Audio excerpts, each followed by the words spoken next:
오늘 본문에서 요셉은 두 관원장의 꿈을 해석해 줍니다. 술 맡은 관원장의 꿈을 듣고 그 꿈의 내용대로 3일 후에 그 술 맡은 관원장은 다시 복권해서 다시 바로에게 술을 따르게 될 것이다 라고 말해줍니다. 또 더불어서 자신의 억울한 사연을 말하면서 이 일들이 잘 진행되고 잘 풀리게 되면 자신을 기억해주고 자신의 이 억울함을 바로에게 이야기해주기를 사정을 말해주기를 부탁합니다. 떡 굽는 관원장은 이 술 맡은 관원장의 꿈이 좋게 해석되는 것을 보고 자신의 꿈을 또 이야기하며 해석을 요청합니다. 이 떡 굽는 관원장의 꿈은 술 맡은 관원장과는 다르게 이제 3일이 지나면 그의 목이 매달리게 될 것, 매달려서 또 이제 새들의 먹이가 될 것이라는 그 해석을 듣게 됩니다. 3일 뒤 바로의 생일 때 그 두 사람의 처우가 그 심판이 결론이 납니다. 요셉이 해석해 준 대로 술 맡은 관원장은 다시 복권하게 되고 떡 굽는 관원장은 그 요셉의 해석대로 매달리게 됩니다. 하지만 복권한 술 맡은 관원장은 요셉을 오늘 기억하지 못했다라고 말하고 있습니다. 그를 잊어버렸다라고 말합니다. 오늘 본문을 통해서 우리가 알게 되는 첫 번째 것은 꿈을 주시는 하나님은 그 꿈을 반드시 이루어 주신다는 것입니다. 어제 말씀드렸던 것처럼 고대 시대의 꿈은 신의 계시로 여겨졌고 사람들이 그 꿈을 귀하게 생각했습니다. 오늘 이 두 관원장들은 하나님이 주신 꿈을 꾸게 됩니다. 어제 요셉이 말한 그대로 정말 하나님이 말씀 주셨던 꿈과 같이 그 꿈은 정말 그대로 요셉이 해석해 준 대로 이루어졌습니다. 이것이 요셉에게는 큰 메시지가 됩니다. 그것은 요셉에게 꿈을 주신 하나님은 또 요셉에게 그 꿈을 주신 그대로 요셉에게 이루어 주실 것이라는 것을 말씀하시는 것입니다. 이것은 오늘날 우리도 기억해야 할 것입니다. 우리에게 꿈을 주시며 우리에게 꿈을 주시는 것처럼 또 말씀하시는 하나님은 우리에게 그 말씀하신 그대로를 이루어 주신다는 것입니다.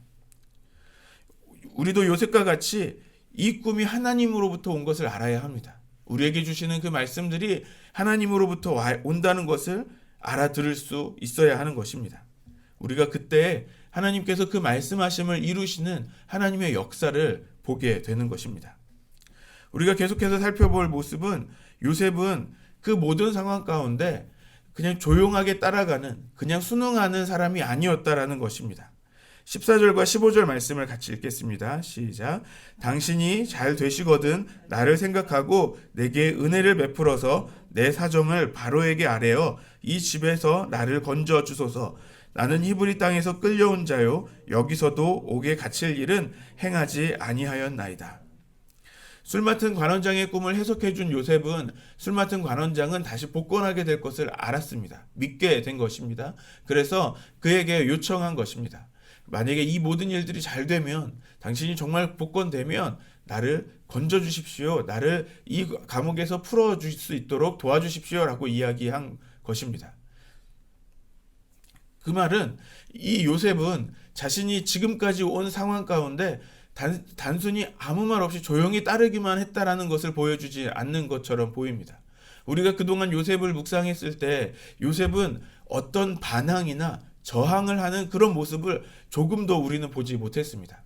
형들에게 이제 폭행을 당하고 그 구덩이에 빠졌을 때도, 또 그 구덩이에 빠진 이후에 그 상인들에게 팔려가고, 또 보디발의 집에 그 종으로 팔려가서 그곳에서 일할 때에도 요셉에게서 보여지는 모습은 그 자신이 당하는 그 억울한 상황에 저항하거나 아니면 자신이 정말 잘못된 것이라고 이야기하는 어떤 모습도 보지 않았습니다.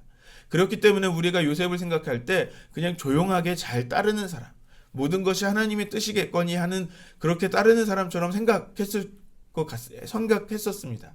하지만 요셉의 그 마음속에는 자신의 억울함을 알고 있었고 또 자신의 이 억울함이 해결되기를 바라고 있었다라는 것을 보여줍니다.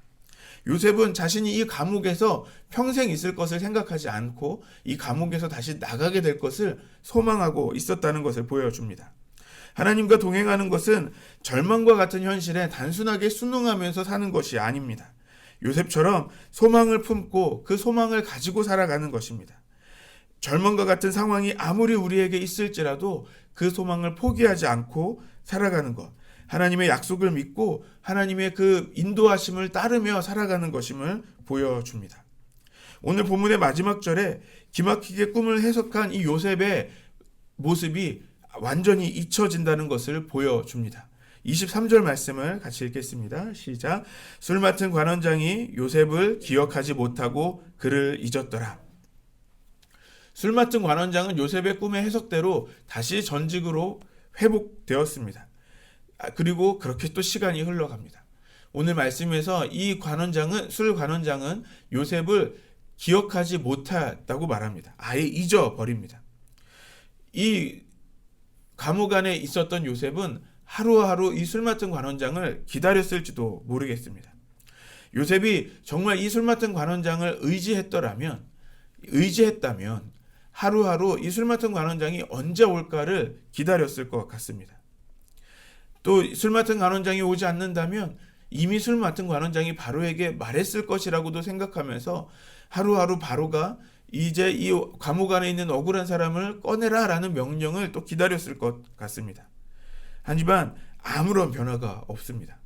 오늘 본문에서 술 맡은 관원장은 요셉을 기억하지 못했고 잊어버렸다라고 말씀하고 있습니다.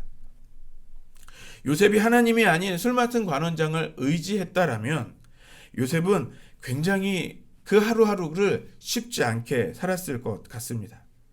형들에게 버림을 당하고 애굽에 팔려와서 또 보디발 집에서 또 억울한 누명을 쓰고 감옥에 가기까지 요셉은 하나님의 인도하심을 믿으며 하루하루를 버텼습니다.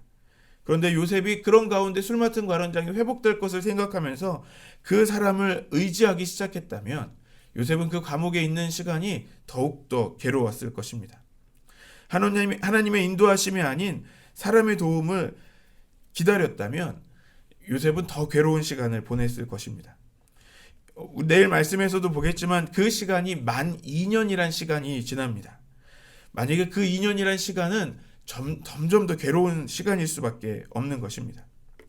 우리가 하나님의 인도하심이 아닌 사람을 기대할 때, 하나님의 인도하심이 아닌 다른 것들을 기대할 때 우리도 크게 실망할 수밖에 없습니다. 사역을 하면서 때로는 사람에게 기대할 때가 있습니다. 특별히 학생들을 제자훈련시키거나 사람을 키워낼 때는 더욱 그렇습니다. 더 기대하게 됩니다만 결과는 뻔하게 됩니다. 사람의 결과는 실패할 수밖에 없습니다. 사역을 인도하시는 분은 사람이 아니라 하나님이시라는 것을 다시 한번 확인하게 됩니다. 우리가 가지고 있는 희망의 근거는 무엇입니까? 한번 생각해 보면 좋겠습니다. 우리가 가진 어떤 것, 재물이나 또 우리 주변에 있는 사람, 우리가 믿을 만한 그런 사람이 있기 때문에, 그가 어떤 권력이나 또는 재물이 많기 때문에 그로 인하여서 희망을 갖는 것은 아닙니다. 믿을 만한 사람이 있기 때문에 우리가 희망을 가질 수 있는 것도 아닙니다. 많은 부모들이 자녀들에게 기대를 합니다. 하지만 우리의 자녀들은 우리의 기대만큼 또 성장하면서 살아가지 않는 모습을 또 보기도 합니다. 우리가 간절히 소망하고 기도하지만 우리의 뜻대로 되지 않는 일들이 있습니다. 결국 우리에게 소망을 주시는 분은 하나님이시며 그 소망을 이루어 가시는 분도 하나님이시라는 것을 우리가 알게 됩니다. 그러므로 우리는 오직 주님께만 우리의 소망을 두고 살아야 하는 것입니다. 오늘 본문에서 요셉은 꿈을 주시는 하나님께서 그 꿈을 확실히 이루어 주신다는 것을 오늘 보게 되었습니다. 그리고 요셉도 하나님이 주신 그 꿈을 갖고 그 꿈과 같이 되기를 소망하면서 살아갑니다. 항상 쉽지 않은 어려운 상황들이 요셉 앞에 있었습니다. 요셉의 상황은 누구도 의지할 수 없고 또 믿을 수 없는 상황까지 내려갑니다. 술 맡은 관원장의 꿈을 해석해주고 만 2년이라는 시간 동안 요셉은 하나님의 인도하심이 아닌 다른 것들을 의지할 수 없다라는 것을 깨달았을 것입니다. 이것은 오늘날 우리에게도 동일하게 주시는 하나님의 말씀입니다. 우리는 하나님이 주시는 꿈을 갖고 그 꿈을 소망하며 살아갑니다. 우리가 그 꿈이 이루어질 것을 믿고 살아가지만 우리의 인생은 때로는 그 꿈과 반대 방향으로 가는 것처럼 보입니다. 우리를 도와줄 그 누구도 보이지 않습니다. 믿을 만한 사람 하나도 없는 것 같은 그런 삶을 살아갑니다. 하지만 이 모든 것은 그 꿈을 이루어 주시는 하나님의 인도하시는 과정이라는 것입니다. 결국 우리를 인도하시는 분은 하나님이십니다. 잠언 16장 9절에 사람의 마음으로 자기의 길을 계획할지라도 그의 걸음을 인도하시는 이는 여호와이시니라. 오늘 요셉과 같이 오늘 우리에게도 꿈을 주시고 그 꿈을 이루시며 인도하시는 그 하나님을 경험하게 되시기를 소망합니다. 주님이 주시는 그 꿈을 갖고 주님의 그 인도하심을 따르는 우리 안성열린교회 모든 성도님들 되시기를 바랍니다. 또 우리 교회가 그런 교회가 되기를 소망합니다.